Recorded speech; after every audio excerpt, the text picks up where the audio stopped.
জান্নাতের দরজা খুলে দেয়া হয়েছে, আপনার কবর প্রশস্ত করে দেয়া হয়েছে। কবরে বয়ে চলছে সুমধুর বাতাস। পৃথিবীর সবচেয়ে সুন্দরতম সাগর পাড়ে বসে যত ভালো লাগতো তার চেয়েও অনেক গুণ বেশি ভালো লাগায় তৃপ্ত আপনার অন্তরটি। আপনার প্রতি আল্লাহর অসীম অনুগ্রহের কথা স্মরণ করতে করতে আপনি ভাবতে থাকেন সেসব কবরবাসীদের কথা যাদের পরিস্থিতি আপনার চেয়ে অনেকটাই ভিন্ন। আপনার মনে পড়ে যায় রাসূল সাল্লাল্লাহু আলাইহি ওয়াসাল্লামের কথা। তিনি কবরের নানা ধরনের আযাবের কিছু বিবরণ দিয়ে গিয়েছিলেন যেন আমরা সকলে সতর্ক থাকি।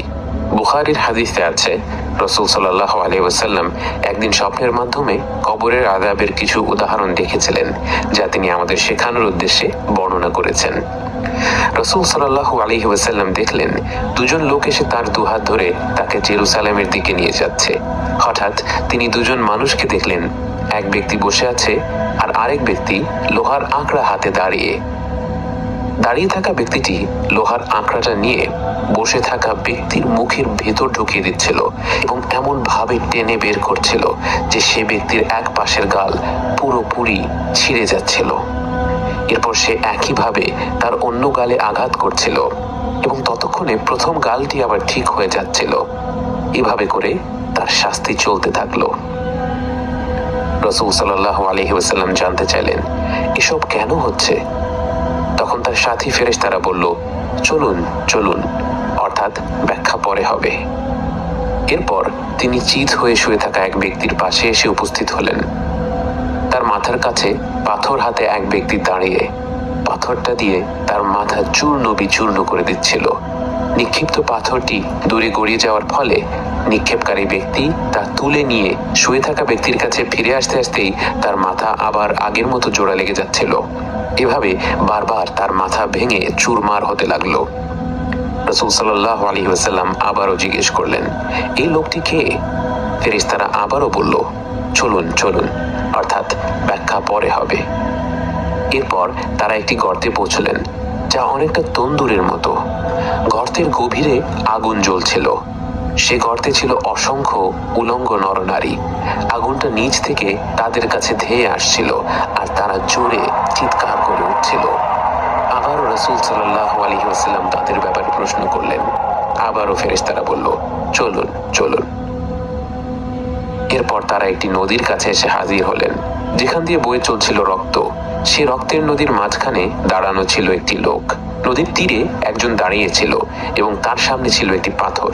নদীর মাঝখানের লোকটি নদী থেকে বের হয়ে আসার জন্য অগ্রসর হলেই তীরে দাঁড়ানো লোকটি সে ব্যক্তির মুখ বরাবর পাথর নিক্ষেপ করছিল। এতে সে আগের জায়গায় ফিরে যাচ্ছিল। এমন ভাবে সে যতবার তীরে উঠে আসতে চেষ্টা করে ততবার সে ব্যক্তি তার মুখ বরাবর পাথর নিক্ষেপ করে আগের জায়গায় ফিরে যেতে বাধ্য করে। এরপর নবীজি সাল্লাল্লাহু আলাইহি ওয়াসাল্লাম আরো বেশ কিছু আশ্চর্য দৃশ্য দেখলেন এবং সবশেষে আবারও তিনি যা যা দেখলেন সেগুলোর ব্যাখ্যা জানতে চাইলেন। তখন ফেরেশতারা বলল, আপনি প্রথমে যে ব্যক্তির গাল ছিঁড়ে ফেলার দৃশ্য দেখলেন সে একজন মিথ্যাবাদী, মিথ্যা কথা বলে বেড়াতো। তার বলা মিথ্যা কথা ক্রমাগত বর্ণিত হয়ে দূর দূরান্তে পৌঁছে যেত। কিয়ামত পর্যন্ত সে কবরে এভাবে শাস্তি পেতে থাকবে। যে ব্যক্তিকে পাথর মেরে মাথা ভেঙে ফেলা হচ্ছিল সে এমন ব্যক্তি যাকে আল্লাহ কোরআনের শিক্ষা দান করেছিলেন, কিন্তু সে রাতের বেলায় কোরআন না পড়েই ঘুমিয়ে যেত এবং দিনের বেলায় কোরআন অনুযায়ী আমল করত না। সেও কিয়ামত পর্যন্ত এভাবে শাস্তি পেতে থাকবে। গর্তের মধ্যে আপনি যাদের দেখেছিলেন তারা ছিল ব্যভিচারী, আর রক্তের নদীতে আপনি যাকে দেখলেন সে ছিল সুদখোর।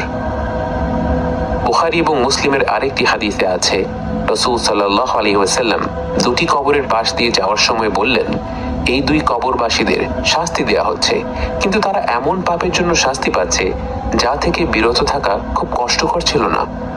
একজন অন্যের ব্যাপারে নামিমা অর্থাৎ মিথ্যা গল্প রটিয়ে বেড়াতো, আর অন্যজন প্রকৃতির ডাকে সাড়া দেওয়ার পর নিজেকে ঠিকভাবে ধুয়ে নিত না। বারজাখের জীবনে চুরি করার শাস্তিও বেশ ভয়ানক। বুখারী এবং মুসলিমের আরেকটি হাদিসে বর্ণিত রয়েছে, খাইবারের যুদ্ধে রিফাআহ ইবনে যায়েদ নামের একজন দাস শহীদ হন। বাকি সাহাবীরা তার প্রশংসা করে বলছিলেন, সে তো শহীদের মর্যাদা পেয়ে গেল। তখন রাসূল সাল্লাল্লাহু আলাইহি ওয়াসাল্লাম বললেন, সে শহীদ হওয়া সত্ত্বেও এই মুহূর্তে শাস্তি পাচ্ছে। একদিন সে একটি ছোট্ট কাপড় চুরি করেছিল, সেই কাপড় এই মুহূর্তে আগুন হয়ে তাকে জ্বালিয়ে দিচ্ছে।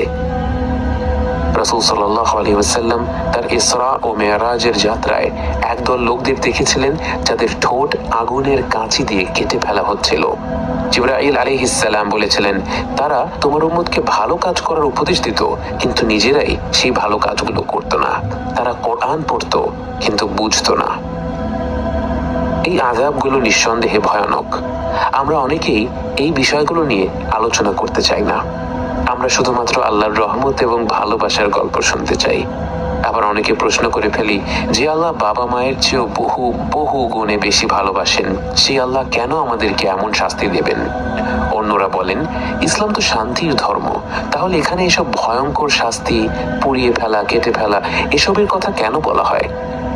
বাস্তবে আমরা যখন আল্লাহর অমান্য করি, সেই কাজটা কতটুকু কুৎসিত তা দুনিয়ার জীবনে সুস্পষ্ট হয় না।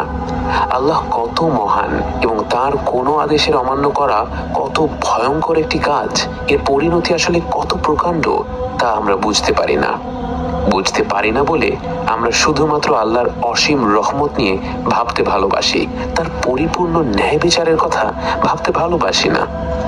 একটা খারাপ কাজ করার পরিণতি সেই কবরের আযাবের সমানই ভয়াবহ। কিন্তু আল্লাহ যেহেতু আমাদের অত্যন্ত ভালোবাসেন, আমাদের জান্নাতে যাওয়ার পথ করে দেওয়ার সুযোগ খুঁজতে থাকেন, তাই তিনি আমাদের তাৎক্ষণিকভাবে শাস্তি দিয়ে দেন না, বরং আমাদের সারা জীবনটা দিয়ে দেন। ফিরে আসার আহ্বান দিতে থাকেন, বিভিন্নভাবে আমাদের ডাকতে থাকেন এবং ফিরে আসা মাত্রই আমাদের ক্ষমা করে দেন। এবং এর পরেও যখন আমরা তার আহ্বান প্রত্যাখ্যান করতেই থাকি, তিনি আমাদের পবিত্র বার্তা পাঠিয়ে জানান আমরা নিজেদেরকে কত ভয়ানক পরিণতির দিকে ঠেলে দিচ্ছি। অথচ আমরা সেই পরিণতির ভয়াবহতা থেকে শিক্ষা না নিয়ে বলি, আমাকে এত ভয়ঙ্কর কথা কেন বলা হচ্ছে, এত শাস্তি, এত কষ্টের চিত্র কেন তুলে ধরা হচ্ছে? এই চিত্র তুলে ধরার পেছনেই যে এক অসীম মমতা রয়েছে, অসীম রহমত রয়েছে, তা আমরা বুঝতেই চাই না। তবে একটা দিন আসবে যেদিন প্রত্যেকটি মানুষ সত্যকে বুঝতে পারবে, বাস্তবতা তার পূর্ণাঙ্গ রূপ ধারণ করে মানব জাতির সামনে হাজির হবে।